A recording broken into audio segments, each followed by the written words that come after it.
Alright guys, I was able to find the Gerald Robotnik figure from Jakks Pacific, so today we're going to have a look at him. Here's the front of this box. It's the same Sonic 3 design as the rest of the figures, except it says Gerald up front. To the side. And there's the back of the box, where you can see he has 18 points of articulation. So yeah, I was able to find him. The Target I went to didn't have Knuckles, which I didn't plan on rebuying Knuckles anyway. But it had two Sonics, I believe. And there was no Shadow. Shadow was gone. And this was the only Robotnik I found all day, and I went to a couple different stores.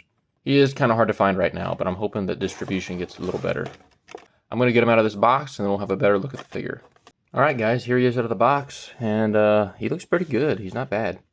He definitely has a strong plastic smell directly out of the box. I'm not really sure what's up with that. It must be this rubber coat. But the sculpt on this guy looks pretty decent. You can tell that that's Jim Carrey's Robotnik.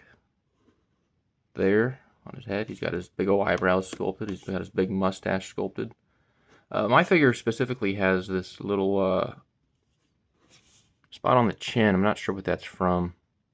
But you can see under his lab coat, he's got his red, maroon turtleneck shirt.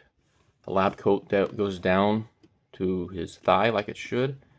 And it even has the identification card sculpted and painted on there. It even has his eyebrows and mustache depicted on there, as well as his name clearly written out. So that looks really good. He also has his nice stomach sculpted, like in the movie. He's got his old man gut going on for him, his dad bod. And he's got a decent amount of articulation, so we'll go through that next. His head is on a ball joint. It goes left and right, and it does go up and down, but it doesn't move up and down very well. His shoulders go in and out on a pin and socket, and forward and backward. He has a bicep swivel, bends at the elbows, and has elbow swivel. His wrists swivel back and forth and move up and down, spin around on another little pin socket joint. He has a waist swivel. His hips go out and forward and backward. He has thigh swivel. He has knee bends and knee swivel, and his feet swivel and pivot. So the articulation on this guy is actually really good, really well sculpted and articulated.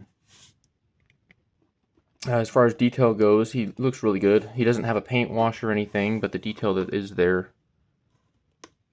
is sculpted well. He's got his mustache painted white and his eyebrows painted white. His eyes are painted well.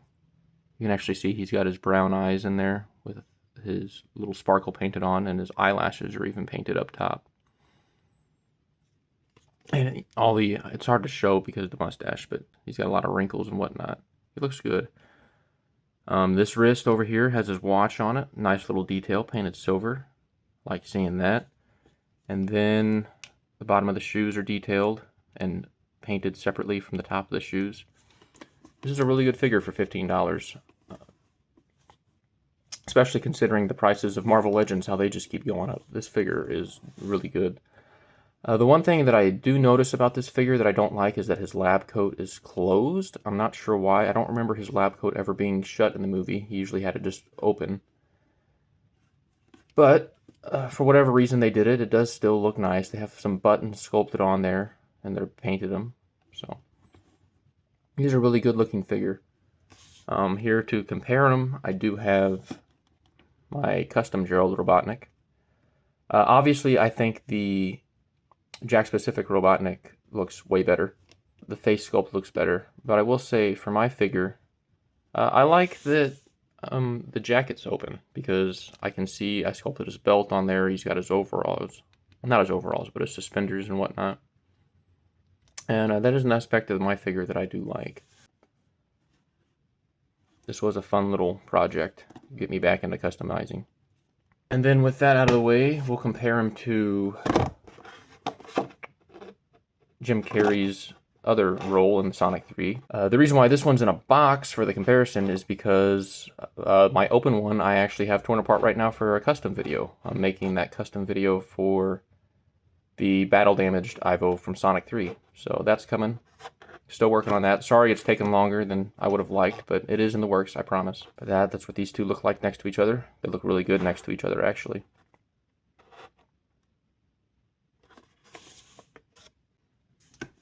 Here he is compared to my customized Ivo Robotnik, the first version I made.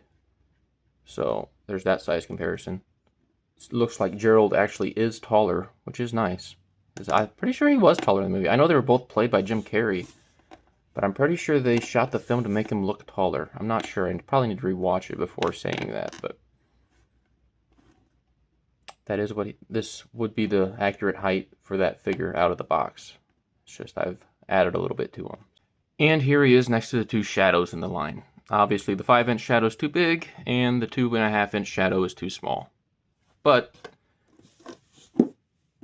I mean, if I were to use one with the figures, I would probably do the 2.5-inch, because shadow is definitely not bigger than Gerald. This looks ridiculous, but this figure on its own is a really good figure.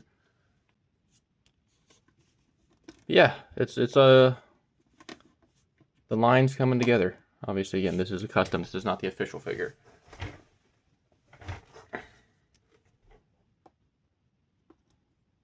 Yeah, come on, Jakks, give us a Agent Stone figure. Let's get an Agent Stone figure so we can have the complete Teen Dark. I know we'll probably never get a Tom or a Maddie, but Agent Stone would be nice. So, go ahead and get these out of the way. That has been our look at the Gerald Robotnik from Jakks Pacific.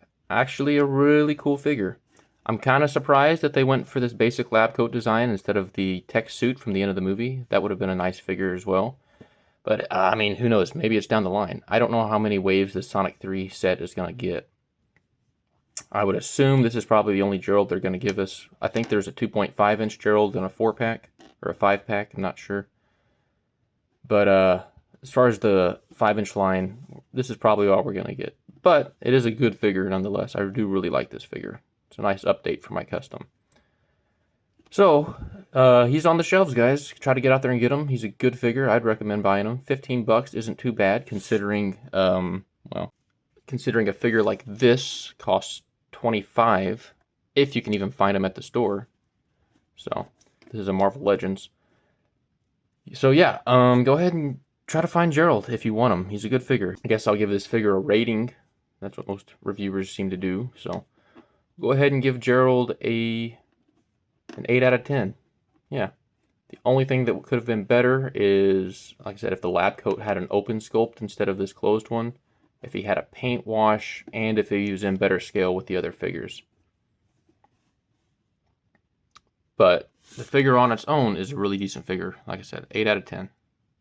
Hope you guys enjoyed this review, and I'll see you guys next time on another review.